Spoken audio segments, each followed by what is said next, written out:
भावना है, परंतु उसके साथ साथ इसका सम्मान न कम हो, इस तरह से आगे बढ़ाना चाहिए।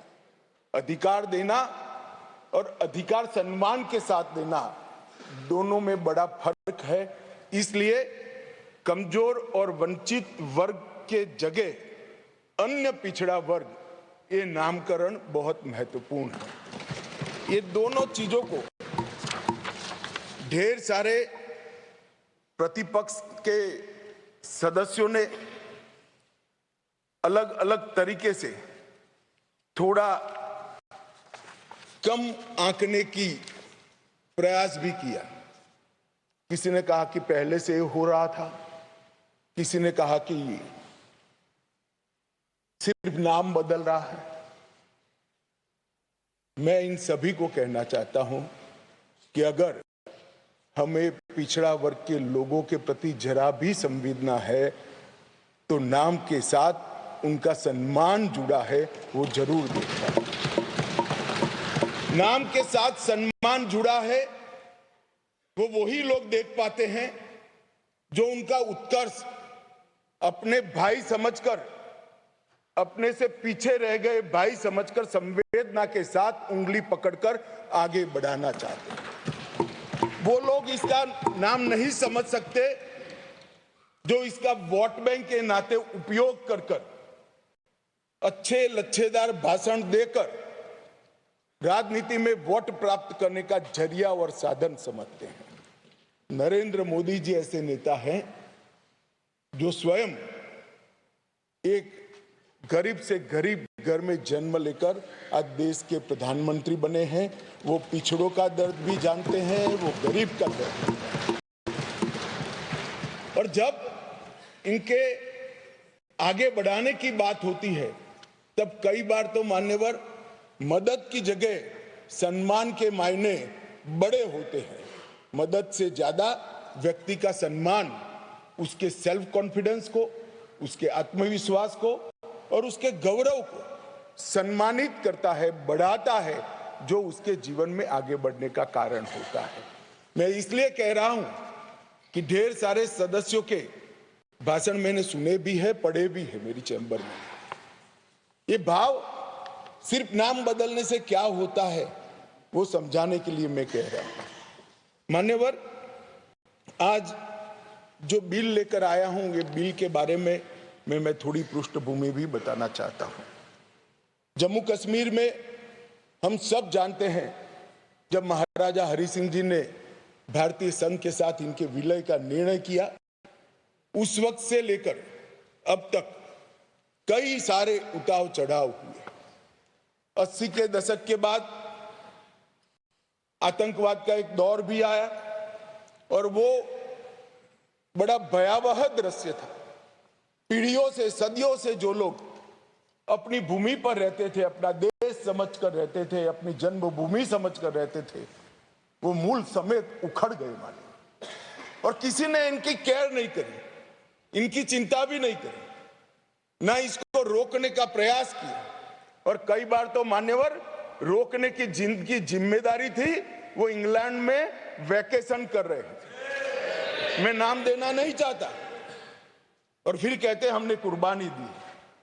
आपकी कुर्बानी आंख माथों पर अगर दी है तो, मगर सटीक काम और सटीक उपाय और शक्ति के साथ वोट बैंक की राजनीति के बगैर उसको आतंकवाद को उगता हुआ खत्म करते तो आज उनको अपना प्रदेश छोड़ने की जरूरत ही नहीं पड़ती, ना मुझे बिल लेकर आज सदन के सामने आना पड़ता।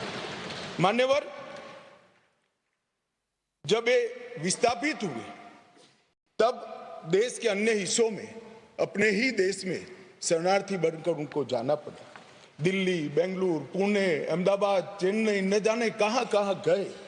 लगभग वर्तमान के आंकड़ों के अनुसार 46,631 परिवार और 1,57,967 लोग अपने ही देश में विस्थापित हो गए। और इस तरह से विस्थापित हुए कि उनकी जड़ें ही अपने खुद के देश से, अपने खुद के प्रदेश से, अपने खुद के वतन से उखड़ कर रह गई। ये बिल उनको अधिकार देने का है ये बिल उनको प्रतिनिधित्व देने का। कश्मीर के लिए एक प्रकार से 3 युद्ध हुए। 47 में पाकिस्तान ने कबालियों के नाम से आक्रमण किया। इसमें लगभग 31,779 परिवार पाक अधिकृत जम्मू कश्मीर से जम्मू कश्मीर में विस्थापित हुए। इनमें से 26,319 परिवार जम्मू कश्मीर में और 5,460 परिवार देश भर में फैल गए।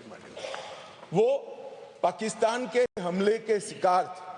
इसके अतिरिक्त 1965 और 1971 में भी युद्ध हुए। उसमें और 10,065 परिवार विस्थापित हुए और कुल मिलाकर 48, 65 और 71 तीनों युद्धों में मान्यवर 41,844 परिवार विस्थापित हुए। ये विस्थापितों की स्थिति के बारे में मैं बाद में बात करता हूं, परंतु ये बिल है वो उनको अधिकार देने का बिल है। ये बिल उनको प्रतिनिधित्व देने का बिल है। आज वो लोग ऐसी स्थिति में नहीं है कि वो चुनाव लड़कर वहां की असेंबली में बैठ पाए। जो कहते हैं क्या हुआ धारा 370 कहां हुआ 5 और 6 अगस्त 2019 में ये हुआ कि इनकी सालों से न सुनने वाली आवाज नरेंद्र मोदी जी ने सुनी और आज उनको अधिकार मिला। मान्यवर, जिस 5 और 6 अगस्त का बिल 2019 का कुछ लोगों को जूते में पड़े कंकर की तरह खटकता है, उनको मैं बताना चाहता हूं इसी बिल का हिस्सा था न्यायिक डिलिमिटेशन। ये एक शब्द नहीं है, 2 शब्द जोड़कर बनाया है। क्योंकि पहले जो डिलिमिटेशन हुआ था वो इस तरह से था, एक कॉन्स्टिट्यूएंसी यहां बनी है और दूसरा ये वो कॉन्स्टिट्यूएंसी का हिस्सा 15 किलोमीटर दूर है। क्यों? क्योंकि मुझे चुनाव जीतना है। इस तरह से डिलिमिटेशन हुआ। ये डिलिमिटेशन के सामने मैंने जानबूझकर एज अ लेजिस्लेटर न्यायिक डिलिमिटेशन लिखा था, वो आज मैं सदन को बताऊंगा। डिलिमिटेशन कमीशन, डिलिमिटेशन और डिमार्केटेड असेंबलीज ये लोकतंत्र का मूल, जनप्रतिनिधि को चुनने की इकाई तय करने की प्रक्रिया है। असेंबली जो बनती है वहीं से मतदाता अपना प्रतिनिधि विधानसभा में भेजते हैं।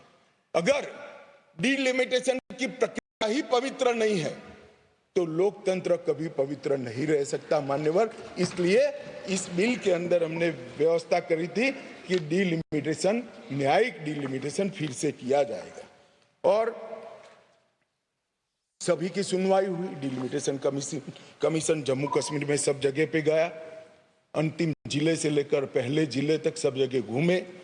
कई समुदायों के प्रतिनिधियों ने इनको आवेदन पत्र दिए थे।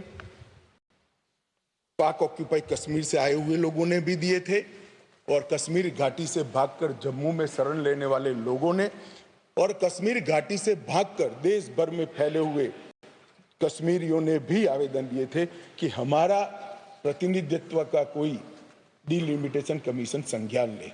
और मुझे आनंद है मान्यवर कि डिलिमिटेशन कमीशन ने इसका संज्ञान लिया। भारत के इलेक्शन कमिश्नर विधानसभा में 2 सीटें कश्मीरी विस्थापितों के लिए नामांकन की जा सके और 1 सीट अनधिकृत ऑक्यूपेशन जो हमारे कश्मीर का हिस्सा पाकिस्तान कर बैठा है, वहां से विस्थापित लोगों में से एक व्यक्ति को नॉमिनेट करना पड़े। ये इसका हाल। अब इसमें क्या है, पहले भी मिलता था ना, पहले नहीं मिलता था। पहले सिर्फ जरूरत लगे तो प्रतिनिधित्व न हो तो महिलाओं को 2 सीट दी जाती थी। हमने 3 सीटें और अपॉइंट करने की डिलिमिटेशन कमीशन की जो सिफारिश है उसको बिल में परिवर्तित कर कानूनी जामा पहनाकर आज मैं इस महान सदन के सामने उपस्थित हुआ हूं। मान्यवर, इसमें से 2 सीटें कश्मीरी विस्थापितों के लिए होगी जो घाटी से विस्थापित हुए हैं, और 1 सीट पाक ऑक्यूपाई जम्मू कश्मीर के विस्थापित व्यक्तियों के लिए नामित की जाएगी। इसमें से 1 महिला होना जरूरी है। इस प्रकार का एक कानूनी सुधार लेकर आज मैं यहाँ पर हुआ है। डिलिमिटेशन कमीशन के इतिहास में पहली बार 9 सीटें शेड्यूल्ड ट्राइब के लिए आरक्षित की गई है और एसटी के लिए 9 सीटें और अनुसूचित जाति और जनजाति के लिए 20 सीटों का आरक्षण की व्यवस्था करें है। नई जो स्कीम बनी है उसमें जम्मू में पहले 37 सीटें थी, 37 सीटें थी। ये भी न्याय का सवाल है। जम्मू में पहले 37 सीटें थी, अब 43 हुई है, 43 हुई है। कश्मीर में पहले 46 थी, अब 47 हुई है। और पाक ऑक्यूपाई कश्मीर की 24 सीटें, क्योंकि वो हमारा है, हमने रिजर्व रखी है मान्यवर, 24 सीटों को। इस तरह से पहले 107 सीटें जम्मू कश्मीर विधानसभा में थी, अब 114 सीटें हुई है। पहले 2 नॉमिनेटेड मेंबर हुआ करते थे, अब 5 नॉमिनेटेड मेंबर मान्यवर इसमें होंगे। जम्मू कश्मीर के कानून के हिसाब से 2 महिलाओं को राज्यपाल द्वारा मनोनीत किया जाता है और धारा 15 के अनुसार किया जाता है। और अब इसमें कश्मीरी प्रवासियों में से 2, जिसमें से 1 महिला, और पाक ऑक्यूपाई कश्मीर से 1 नामांकन किया जाएगा। मान्यवर, ये इसलिए संभव हुआ है कि 5 और 6 अगस्त को ऐतिहासिक बिल नरेंद्र भाई ने कैबिनेट में पारित किया और इस सदन ने इसको परमिशन दी, इसको मान्यता दी और धारा 370 चली गई। इसी का हिस्सा था ये डिलिमिटेशन कमीशन। मान्यवर, सुरक्षा का परिदृश्य में इस पर बाद में बात करूंगा। ढेर सारे सदस्यों ने इसकी चिंता भी व्यक्त की है, मैं भी चिंतित हूं, परंतु क्या हुआ है वो बताना ये मेरा फर्ज है, क्योंकि एक ओर से रिकॉर्ड पर चीजें आ गई है तो मुझे जवाब तो जरूर उसका देना पड़ेगा। और आज जो धारा 370 हटने के बाद क्या विकास हुआ, आतंकवाद तो अब भी चल रहा है, कश्मीरियत का कितना नुकसान हुआ, ये सारी चीजों के जवाब मैं बहुत डिटेल मान्यवर दूंगा। और ये दोनों जो संशोधन है वो संशोधन आने वाले दिनों में इतिहास इस सदन के इस प्रयास को और सदन के आशीर्वाद को हर कश्मीरी जो प्रताड़ित है वो याद रखेगा, हर कश्मीरी जो पिछड़ा है वो याद रखेगा कि नरेंद्र मोदी सरकार ने 70 साल से दर दर की ठोकरें खाने वाले भटकते हुए अपने ही देश के भाइयों बहनों को न्याय दिलाने के लिए उनको 2 सीटें का रिजर्वेशन दिया और अपना देश छोड़कर पाक ऑक्यूपाई कश्मीर से यहाँ शरणार्थी बने हुए लोगों को रिजर्वेशन दिया। और जो डिप्राइव थे उनको कमजोर लोग ऐसे अपमानित करने वाले शब्द की जगह पिछड़ा वर्ग का संवैधानिक शब्द इनके लिए रखकर आज ये बिल लगभग आया। इन्होंने क्या कहा, कई सदस्यों ने पूछा कि क्या हुआ है इनके लिए, विस्थापितों के लिए क्या हुआ है, रिजर्वेशन देने से क्या होगा।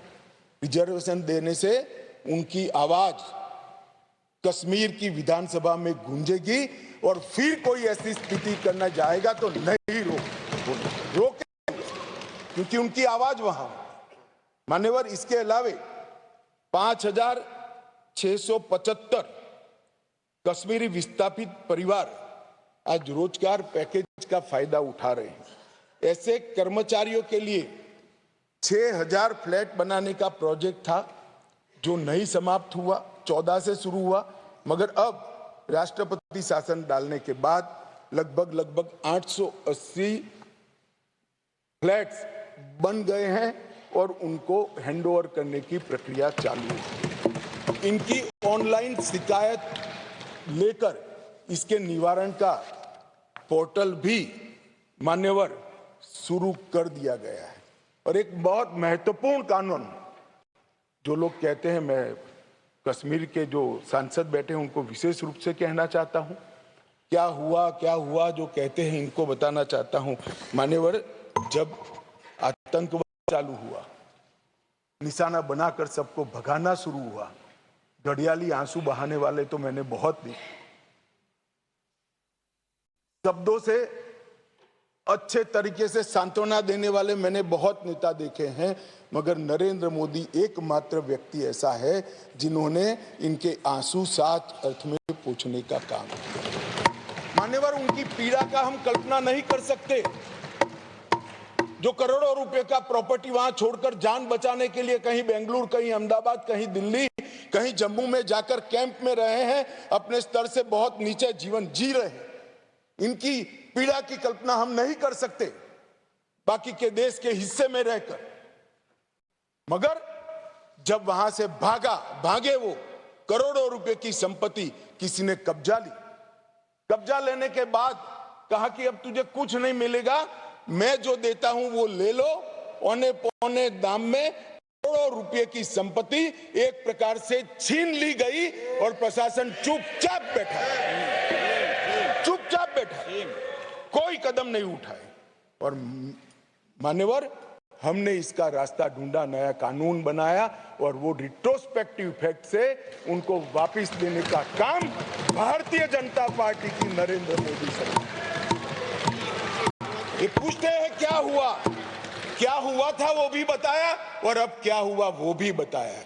और बहुत बोले हो, धैर्य रखना सुनने का, आज जरा धैर्य रखकर सुनना। और मेरा निवेदन है, जितने बैठे, कम ही बैठे हैं, चले न जाए। मान्यवर, अधिवास प्रमाण पत्र, लगभग 1.6 लाख लोगों को अधिवास प्रमाण पत्र देने का काम ये भारतीय जनता पार्टी की सरकार ने। नरेंद्र मोदी जी के प्रधानमंत्री बनने के बाद प्रति व्यक्ति 3250 रुपया और अधिकतम सीमा परिवार में 13,000 रुपया कैश डॉल दिया जाता है इन लोगों को। प्रति व्यक्ति 9 किलो चावल, 2 किलो आटा और 1 किलो मासिक चीनी देने का काम हमारी सरकार करती है माननीय। और पाक ऑक्युपाई कश्मीर से जो लोग आए थे उनको एक मुश्त 5.5 लाख रुपया एक साथ देने का काम ये नरेंद्र मोदी।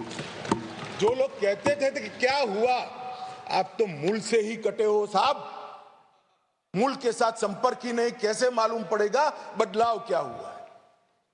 इंग्लैंड में वैकेशन कर जम्मू कश्मीर के बदलाव का अनुभव नहीं कर सकते हो मान्यवर। हमने दादा बैठो आपको नहीं कह रहा हूं दादा, बैठ जाइए। आप कहां कश्मीरी हो?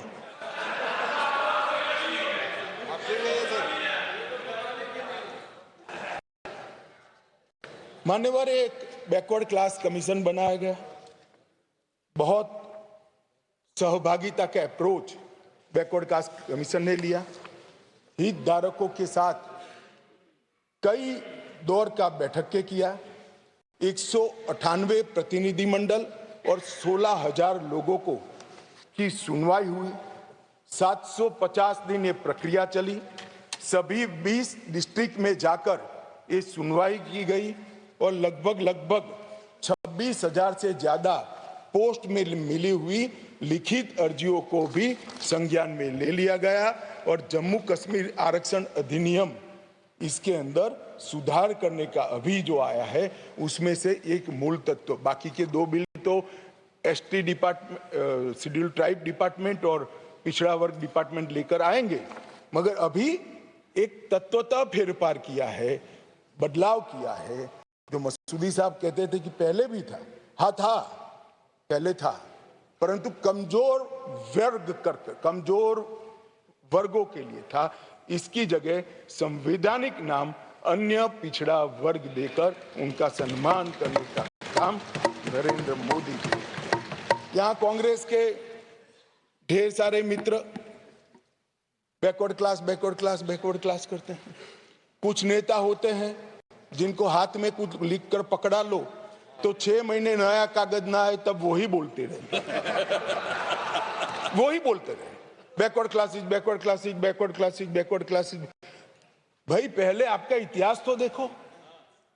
मान्यवर, मैं ऐतिहासिक सत्य के साथ इस सदन के अंदर स्टेटमेंट करने में झिझक नहीं रहा हूं कि बैकवर्ड क्लास का सबसे बड़ा विरोध और बैकवर्ड क्लास को रोकने का काम कोई एक पार्टी ने किया है तो कांग्रेस पार्टी ने किया है। मान्यवर, आज मैं पूछना चाहता हूं सदन के, पवित्र सदन के अंदर खड़े रहकर, पिछड़ा वर्ग आयोग को 70 साल से संवैधानिक मान्यता नहीं दी जाती थी। क्यों नहीं दी जाती थी? क्यों उनको यह सम्मान नहीं मिलता था, जबकि संविधान का मैंडेट था, मगर नहीं दिया गया। नरेंद्र मोदी जी ने इसको संवैधानिक मान्यता देने का। मैं आज पूछना चाहता हूं इस सदन के अंदर जो आम सभाओं में backward class, backward class, backward class कर कर घूमते हैं, मैं फिर से कहता हूं, उनको मालूम नहीं है इनकी पार्टी ने क्या किया है। किसने काका साहेब कालेकर कमीशन का रिपोर्ट रोक कर रखा, वो जवाब होना चाहिए। देश की जनता को मालूम पड़ना चाहिए। मंडल कमीशन के रिपोर्ट तक जब तक वो सत्ता के बाहर नहीं गए तब तक लागू नहीं हुआ, और बाद में लागू हुआ भी तो विपक्ष के नेता के नाते स्वर्गीय राजीव गांधी ने इसका विरोध किया। मान्यवर, विरोध। और आज वो बैकवर्ड क्लास की बात कर रहे हैं। मान्यवर, वो लोग बैकवर्ड क्लास की बात कर रहे हैं। कभी भी सेंट्रल एडमिशन स्कीम के अंदर बैकवर्ड क्लास को रिजर्वेशन देने का काम कांग्रेस पार्टी ने कभी भी नहीं किया। केवल और केवल नरेंद्र मोदी जी के नेतृत्व में भारतीय जनता पार्टी ने किया। सैनिक स्कूलों में भी दिया जाता है, नीट के अंदर भी दिया जाता है, और सेंट्रल स्कूल्स के अंदर भी पिछड़ा वर्ग के बच्चों को सम्मान के साथ पढ़ने की व्यवस्था ये भारतीय जनता पार्टी की सरकार ने। मान्यवर, अब आप इनको बिठा दीजिए।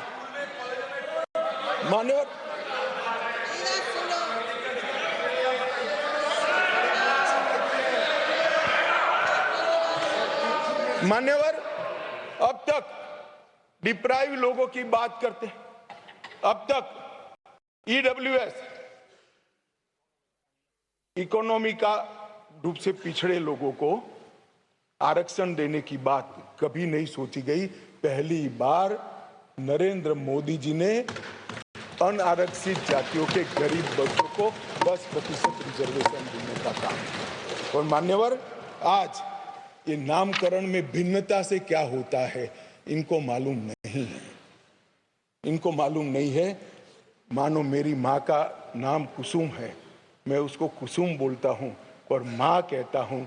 दोनों को बीच में कितना अंतर है वो माँ को ही मालूम पड़ता है और किसी को मालूम नहीं। नाम तो वही है, व्यक्ति वही है, मगर किस भाव से बुलाया जाता है। जब बच्चा माँ कहकर बुलाता है तो जो प्यार और स्नेह और वात्सल्य आता है वो माँ से ही आता है, नाम से नहीं आता है। मान्यवर, ये नहीं समझ पाएंगे। ये भाषा का सुधार नहीं है, ये कंसेप्ट का सुधार है, नजरिए का सुझाव है और देखने के दृष्टिकोण का सुझाव है जो नरेंद्र मोदी सरकार कर रही है।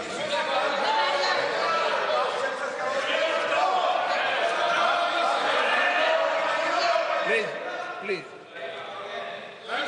अरे यार अधीर रंजन, मैं एक बात कहता था कि एक नेता लिखा हुआ पढ़ते ही रहे पढ़ते, तुम भी वो स्क्रिप्ट पढ़ने लगे यार। ऐसा मत करो यार। अधीर रंजन जी, ऐसा मत करिए। आप माननीय विपक्ष के नेता है। आप भी तो कुछ पढ़ रहे हो। मैं जरा भी पढ़। अरे आपके बारे में नहीं बोल रहे वे, माननीय अधीर रंजन जी आपके बारे में नहीं बोल रहे। प्लीज। मान्यवर, मैं इनको बताना चाहता हूं, आजकल करते करते मेरे 32 साल किसी न किसी सदन में हो गए। मैंने आज तक कभी लिखा हुआ भाषण पढ़ा नहीं। मैं मन की गहराई से बोलता हूं। मेरे हाथ में जो कागज होता है आंकड़ों और तथ्यों को रिफेर करने के लिए होता है, क्योंकि मैं जिम्मेदारी के साथ यहां पर। मान्यवर, प्लीज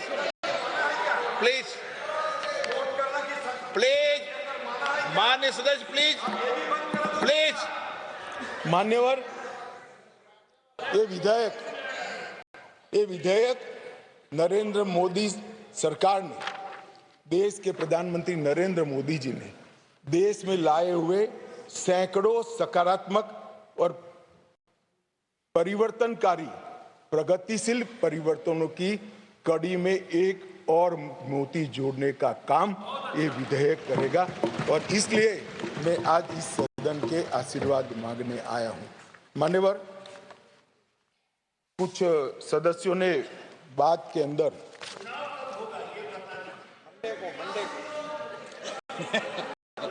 दादा धैर्य से सुनना पड़ेगा, अंत में बताऊंगा, तब तक आप टोके बगैर बैठे। मान्यवर, कुछ कानूनी और संवैधानिक मुद्दे खड़े कर दिए। पहले एक मॉरल बात लाए कि भाई जिस कानून के अंदर आप अमेंडमेंट लेकर आए हो वो कानून ही कोर्ट के सामने चैलेंज में है। मसूदी साहब तो हाई कोर्ट के जज रहे, विद्वान न्यायाधीश रहे हैं, अधिवक्ता अच्छे ही होंगे तभी तो जज बने होंगे। मैं उनको कहना चाहता हूं, धारा 370 भी काफी साल तक चैलेंज में रही, क्यों नहीं रोका उसको? जब चैलेंज में थी तो धारा 370 को क्यों नहीं रोका गया? और आज आपको कानून की मर्यादाएं याद आ रही हैं। फिर भी मैं स्पष्टता करना चाहता हूं, आपकी ही पिटीशन है, आप पिटीशनर हो। इस पर स्टे मांगा था, स्टे पर बहस हुई, न्यायाधीशों ने सुनवाई करके स्टे देने से इनकार किया। स्टे देने से इनकार किया। मैं बहुत रिस्पॉन्सिबिलिटी के साथ यहां बोल रहा हूं, कोई स्टे नहीं है, कोई स्टे नहीं है। कहा कि हम समाज करेंगे, एडमिट किया, जो एडमिट खुद ही होता है कि नहीं नहीं, एडमिट होने से कुछ नहीं होता, स्टे करना पड़ता है, ऑर्डर में स्टे करना पड़ता है। मान्यवर, जब तक आप तो जज रहे साहब, ऊपर वाले से तो डरिए, फारूक साहब से इतना मत डरिए।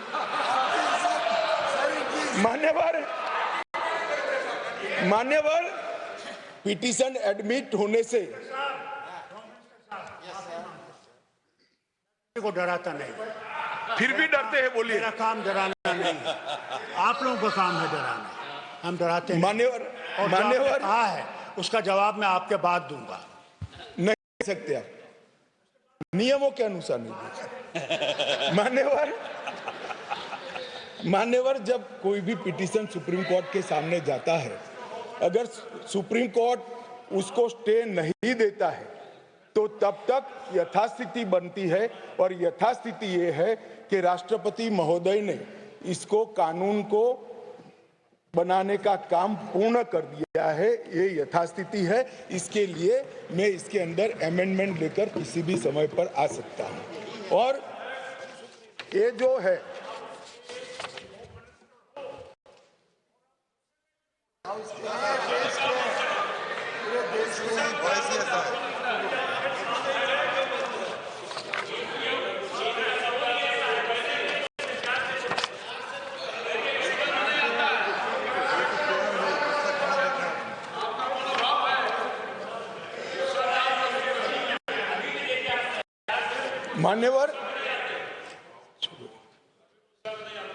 मान्यवर, उसके बाद कहा गया मनीष तिवारी जी के द्वारा कि अनुच्छेद 3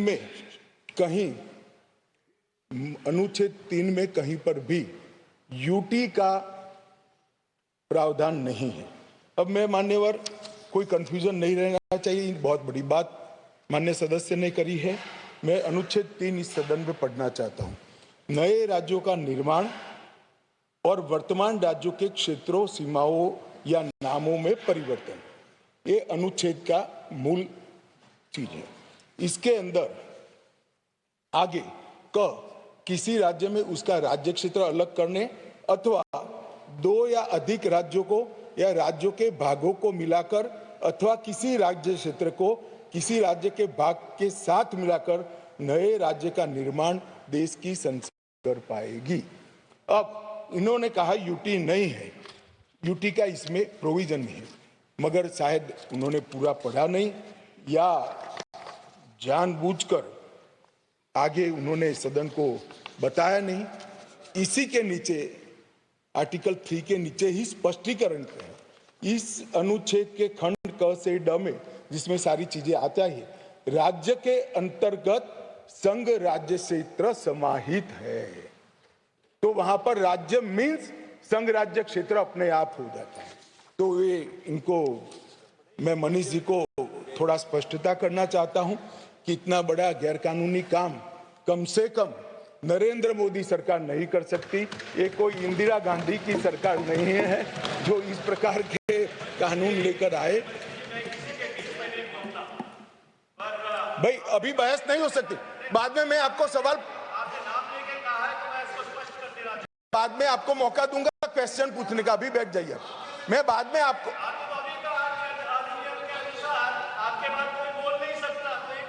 नहीं मगर प्रश्न,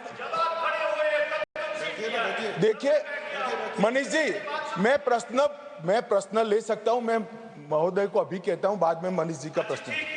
चल, ये भी नियमों के अंदर है। मान्यवर, बाद में उन्होंने कहा कि अनुच्छेद 3 के परंतु को निलंबित करके राष्ट्रपति शासन डाला क्योंकि ये प्री डिजाइन था। मान्यवर, मेरे पास लिस्ट है। आंध्र प्रदेश में राष्ट्रपति शासन 1973 में डाला, हम नहीं थे, कांग्रेस की सरकार थी, परंतु निलंबित किया गया था। अरुणाचल में डाला गया, परंतु निलंबित। 81 में आंध्र प्रदेश में उनकी सरकार, परंतु निलंबित किया था। 1990 में परंतु निलंबित किया था। बिहार 1969 कांग्रेस सरकार, परंतु निलंबित था। 72 परंतु निलंबित किया था। 1977 परंतु निलंबित किया था। 69 बिहार, फिर गोवा 1990 परंतु निलंबित था। 1990 परंतु, मेरे पास लगभग 27 राज्यों के 70 से ज्यादा है, एक में भी वो परंतु निलंबित करे बगैर राष्ट्रपति शासन नहीं डाला गया है।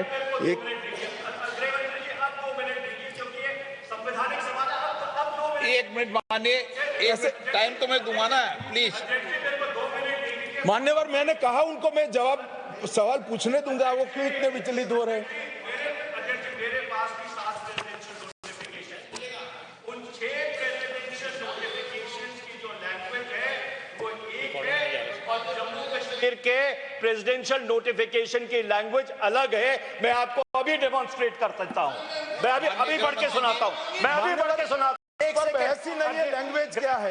इस बहस इस पर है कि अनुच्छेद 3 के परंतु को, जिसमें असेंबली का पावर यहां पर आता है, इसको निलंबित किया गया है या नहीं गया? एक लिमिटेड क्वेश्चन पर हम है, कहां है बात ही खड़ी होती है? मंत्री जी,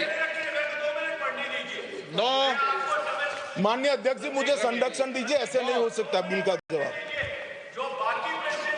नो, माननीय गृह मंत्री जी, आपका रिकॉर्ड भी नहीं जा रहा है, इससे माननीय गृह मंत्री जी। मान्यवर, आप प्लीज मुझे व्यवस्था दीजिए, ऐसे बिल का जवाब नहीं दिया जा सकता, ऐसे महत्वपूर्ण बिल का। एक मिनट, नो, माननीय, मैंने आपको कहा आपको सवाल पूछने का मौका दूंगा, प्लीज माननीय गृह मंत्री जी।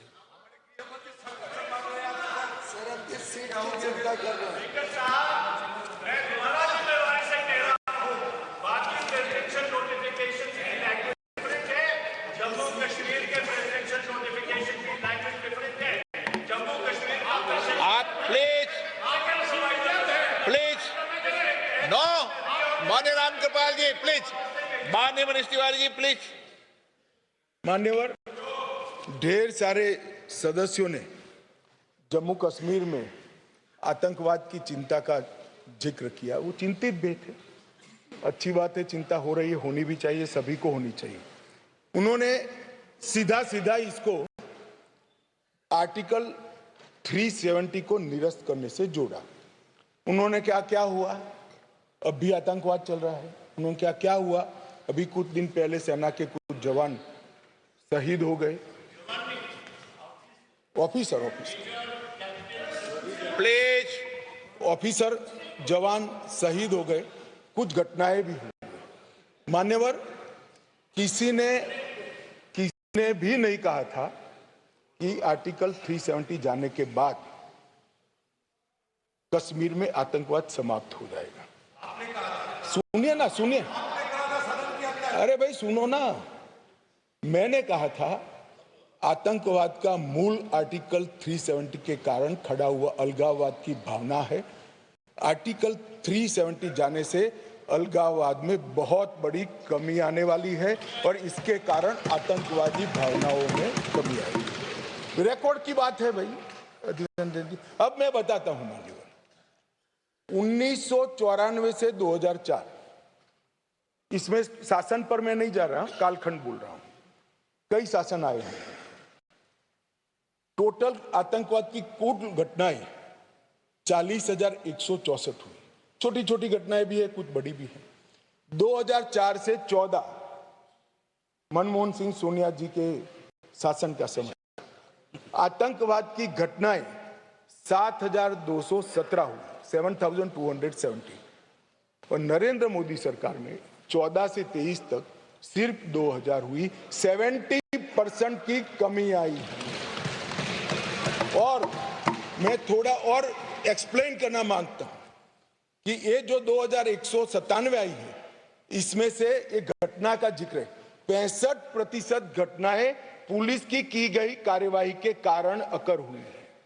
मतलब कोई जगह पे सूचना मिलती है कि आतंकवादी छिपा है, पुलिस इस पर हमला करती है, तो भी वो आतंकवादी मुठभेड़ मानी जाती है। इस प्रकार की 70% कमी आई है 2004 से 14 में, और 14 से 23 में नागरिकों के मृत्यु के अंदर 72% की कमी आई है, और सिक्योरिटी फोर्सेस के मृत्यु के अंदर 59% की कमी नरेंद्र मोदी सरकार में।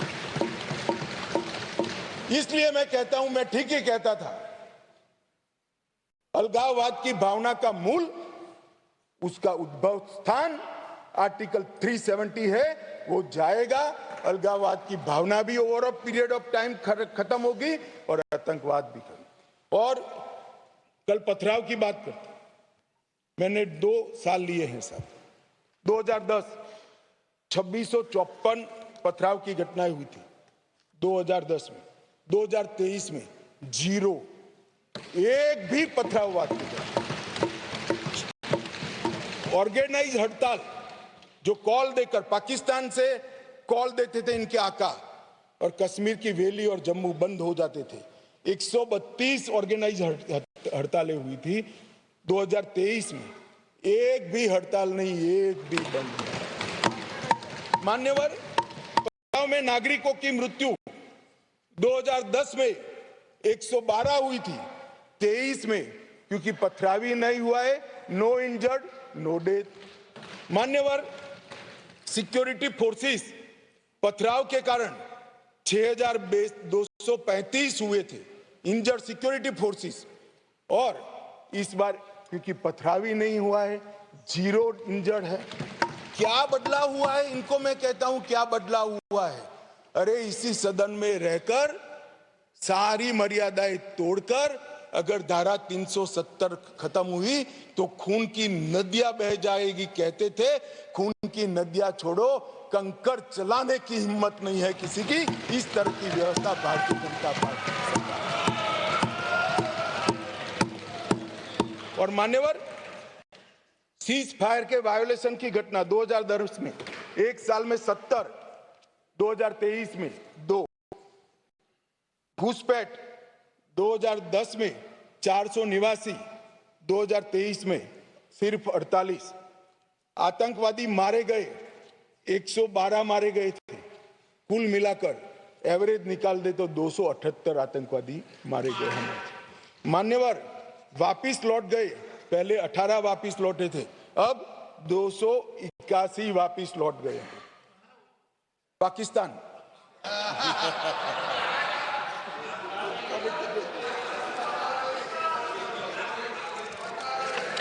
मान्यवर, और वो ऐसे ही नहीं हुआ है। जम्मू कश्मीर की लोगों की सुरक्षा और इनके जीवन की क्वालिटी सुधारने के लिए नरेंद्र मोदी जी के नेतृत्व में भाजपा सरकार ने अथक परिश्रम किया है। मान्यवर, गृह मंत्रालय हर माह यहां पर सिक्योरिटी रिव्यू करता है और हर 3 माह में मैं वहां जाकर सिक्योरिटी रिव्यू करता हूं।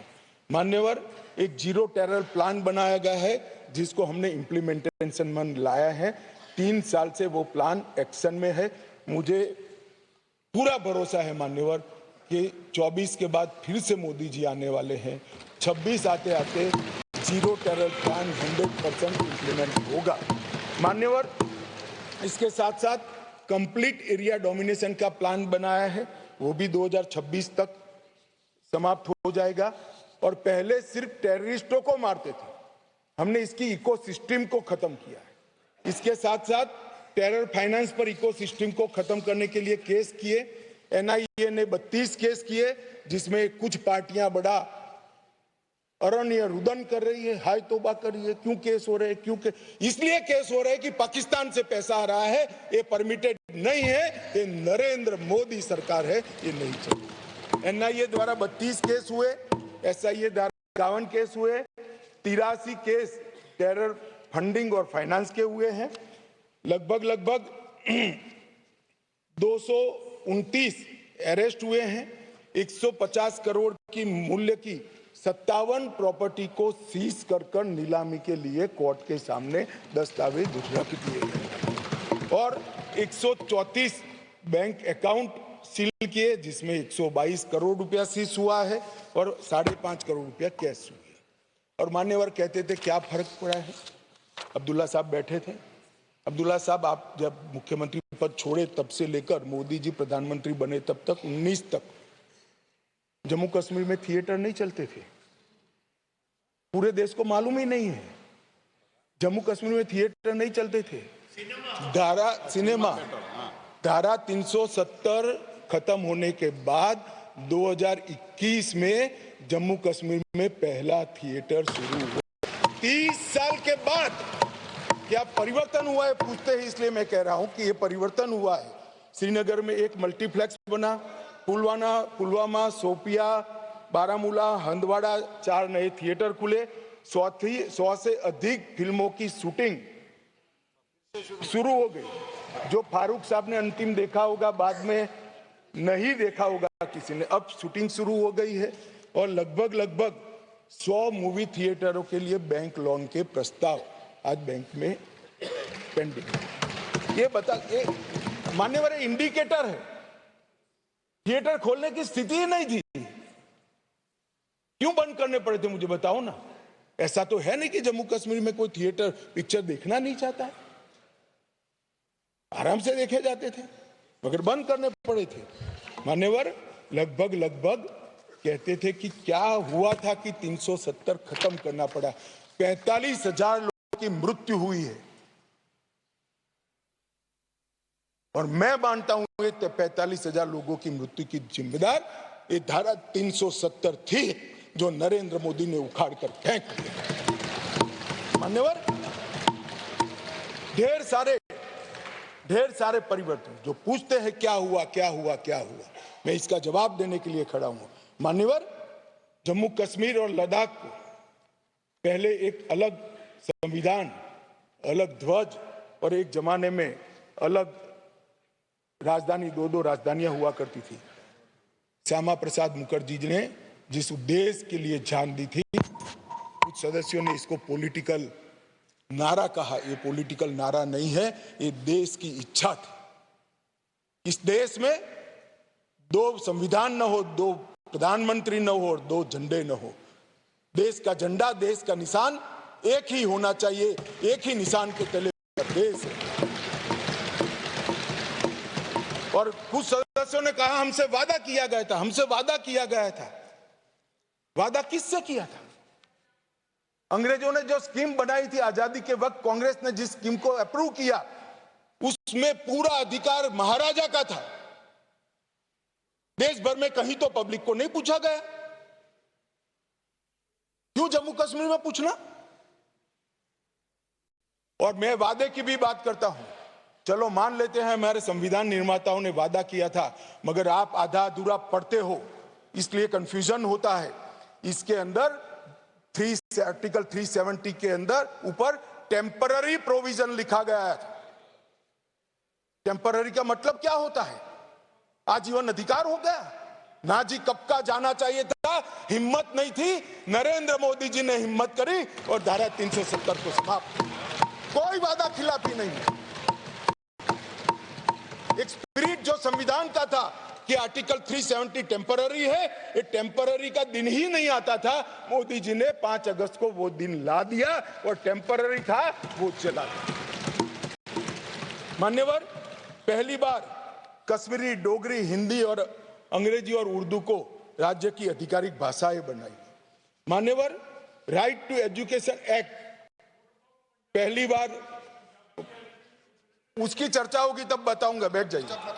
भूमि अधिग्रहण और मुआवजे का कानून, forest right act, SC ST prevention atrocity act, whistle blower protection act, juvenile justice act और अल्पसंख्यक आयोग अधिनियम 1992 ये रोक कर रखे थे, वो अब लागू हो गए।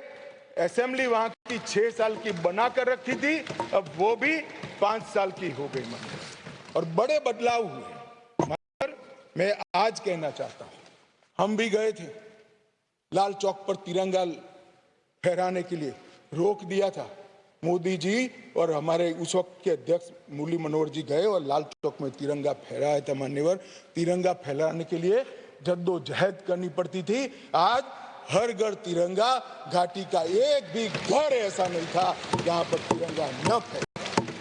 मान्यवर, ये बदलाव आज लाल चौक में सारे धर्म के त्योहारों को रंग चंग के साथ मनाया जाता है और सारे धर्म के लोग पार्टिसिपेट करते हैं। बंधारण, संविधान की स्पिरिट को अब नीचे उतारा गया है। ये जो पूछते हैं क्या हुआ क्या हुआ क्या हुआ, मैं उनको जवाब देना चाहता हूं। मान्यवर, मैं उनको जवाब देना चाहता हूं, जब आर्टिकल 370 गया उसके पहले GSDP 1 लाख करोड़ था, सिर्फ 1 लाख करोड़। आज 2,27,927 करोड़ GSDP, सिर्फ 5 साल में डबल। रोजगारी ढेर सारी बढ़ी। पहले 94 डिग्री कॉलेज थे मसूदी साहब, अब 147 हो गई। IIT, IIM और 2 एम्स, सबसे पहला राज्य ऐसा है जहां 2 एम्स दिए गए, वो हमारा जम्मू कश्मीर। मेडिकल कॉलेज पहले 4 थे 70 साल में, 7 नए मेडिकल कॉलेज बनाए गए, 15 नर्सिस कॉलेज बनाए गए। मेडिकल सीट 500 थी, अब नई 800 सीटें जोड़ने का काम आर्टिकल 370 जाने के बाद हुआ है। 367 PG की सीटें थी, उसमें नई 397 सीटें जोड़ने का काम नरेंद्र मोदी सरकार ने किया है। और लगभग मिड डे मील 6 लाख लोगों को मिलता था, अब 9,13,000 लोगों को मान्यवर मिड डे मील मिलता है। प्रधानमंत्री ग्राम सड़क योजना की एवरेज 158 किलोमीटर थी, अब 8,068 किलोमीटर प्रति साल हो गई। क्या हुआ है जो पूछते हैं, इनको मैं बताता हूं। मैं देता हूं जवाब। बैठो यार। मान्यवर, स्मार्ट सिटी मिशन पहले था ही नहीं, अब 173 काम हुए हैं। प्रधानमंत्री आवास योजना में 70 साल में 24,000 घर दिए गए थे, ये 5 साल में 1,45,000 लोगों को घर देने का काम नरेंद्र मोदी सरकार। 75 साल में 4 पीढ़ियों ने 7,82,000 लोगों को पीने का पानी पहुंचा चुके थे, अब नए 13 लाख परिवारों को पीने का पानी पहुंचाने का काम नरेंद्र मोदी सरकार ने किया। मान्यवर, शिशु मृत्यु दर 22 थी, वो कम होकर 14.30 पर लाने का काम नरेंद्र मोदी सरकार ने किया है। और लगभग 47 जन औषधि केंद्र थे, इसकी जगह 227 जन औषधि केंद्रों पर आज सस्ती दवाइयां वहां पर 5 साल में मिल रही। मान्यवर, स्पोर्ट्स में युवाओं की भागीदारी 2 लाख से बढ़कर 60 लाख तक पहुंची है, क्योंकि अब खेल हो सकते हैं। मान्यवर, पेंशन के लाभार्थी में 6 लाख से 10 लाख तक पहुंचे हैं। ये सारा परिवर्तन केवल और केवल नरेंद्र मोदी सरकार ने आर्टिकल 370 जाने के बाद किया है। और जो राष्ट्रपति शासन को क्रिटिसाइज करते हैं, उनको मैं बताता हूं, हम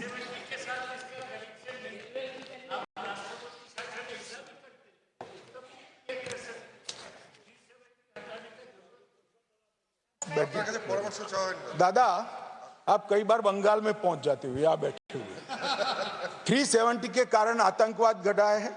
आतंकवाद जाने के कारण, कम होने के कारण वहां अच्छा वातावरण हुआ है, इसी के कारण ये सब डेवलपमेंट हुआ है। वरना IIM न होता, ना एम्स होता, कुछ न होता। आप नहीं समझ पाओगे। जब हमारा सरकार बंगाल में आएगा, वातावरण सुधरेगा और विकास होगा, तब मालूम पड़ेगा कि क्या परिवर्तन है।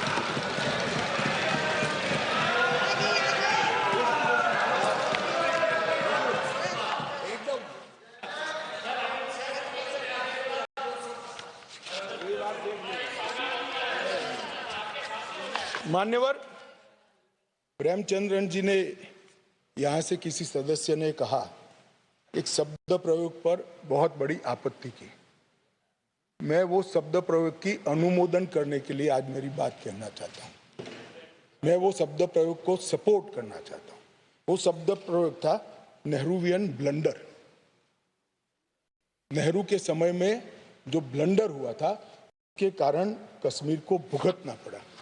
मैं मान्यवर इस सदन में खड़ा रहकर आपके आसन के सामने जिम्मेदारी के साथ कहता हूं कि दो बड़ी गलतियां जो पंडित जवाहरलाल नेहरू के प्रधानमंत्री काल में हुई, उनके लिए गए निर्णयों से हुई।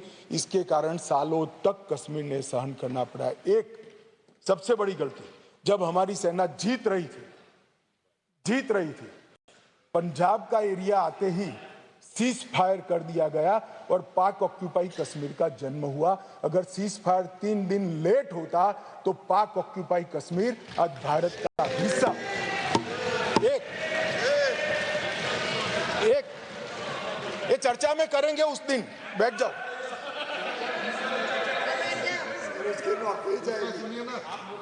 चर्चा है ना पूरा दिन। मान्यवर, और दूसरा,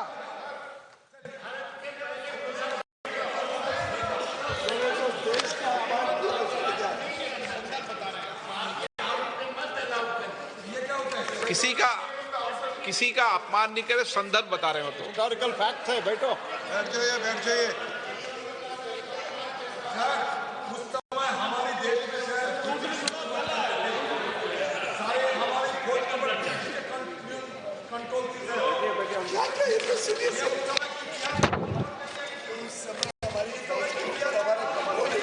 नहीं तो आपको कैसे मालूम हुआ इस वक्त का?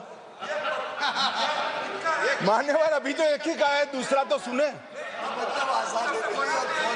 उसका कंट्रोल नहीं था। बैठ जाओ। आजादी की लड़ाई में आप कहाँ थे? क्या आपको पता चलेगी? मेरा जन्म नहीं हुआ था।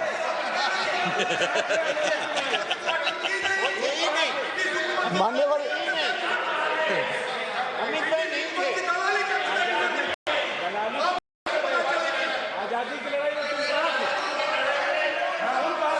अरे तो माननीय गृह मंत्री जी ने, एक मिनट प्लीज दादा, माननीय गृह मंत्री जी ने ऑफिशियल स्टेटमेंट दे दिया था कि आजादी की लड़ाई के समय का पूरा स्टेटमेंट कोर्ट में दे दिया, अभी फिर दे देंगे। बेटा सुनो, आप बता दो साहब इनको एक बार। दूसरी गलती, दूसरा संदर्भ और कर दें आप। गलती नहीं, संदर्भ, सॉरी। मान्यवर, एक ही गलती बताने से इतना तिलमिल आ गया है। नहीं, मैंने हटा दिया। मैं तो सिर्फ नहीं, ऐसा नहीं है। मैं सिर्फ 2 ही बताना चाहता हूं।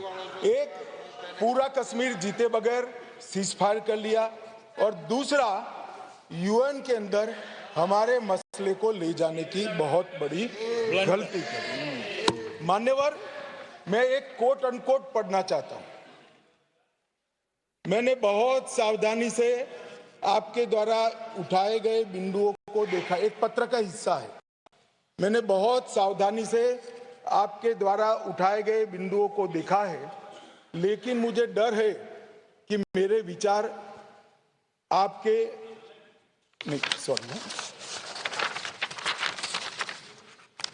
यूनाइटेड नेशन के अनुभव के बाद, मान्यवर, यूनाइटेड नेशन के अनुभव के बाद मैं इस निष्कर्ष पर पहुंचा हूं कि वहां से कुछ संतोषजनक नतीजे की उम्मीद नहीं की जा सकती। मुझे यह एक अच्छा फैसला लगा, इनटू ब्रैकेट सीज फायर, मुझे यह एक अच्छा फैसला लगा लेकिन इस मसले को ठीक से नहीं निपटा गया। हम सीज फायर और विचार करके कुछ बेहतर मार्ग निकाल सकते थे। मुझे लगता है कि भूतकाल में हमसे द्वारा की गई गलती है।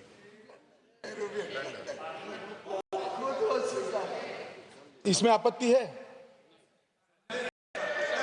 नहीं कर सकते, स्वयं जवाहरलाल नेहरू ने कहा है।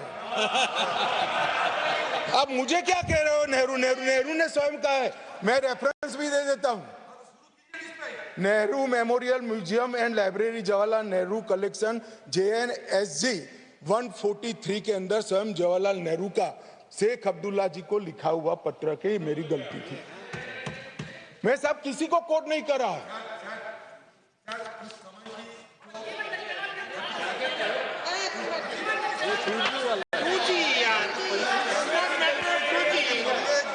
कम्युनिकेशन का मसला नहीं है।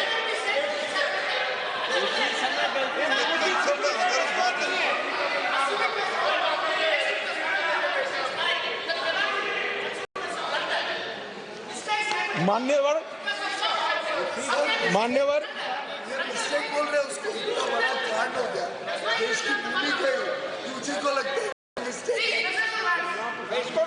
मान्यवर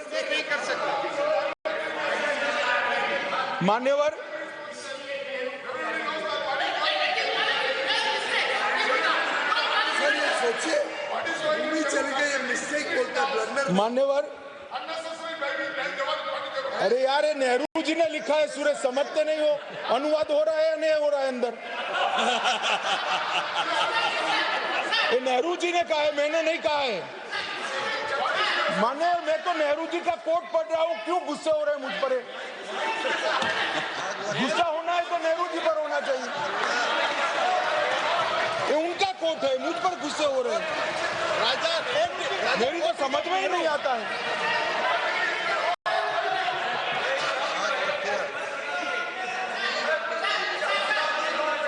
मान्यवर, ये खामखा मुझ पर गुस्से हो रहे हैं। मैंने जो पढ़ा है वो नेहरू जी ने शेख अब्दुल्ला जी को लिखा हुआ है, और गुस्से होना है तो जवाहरलाल नेहरू जी पर उनको होना चाहिए।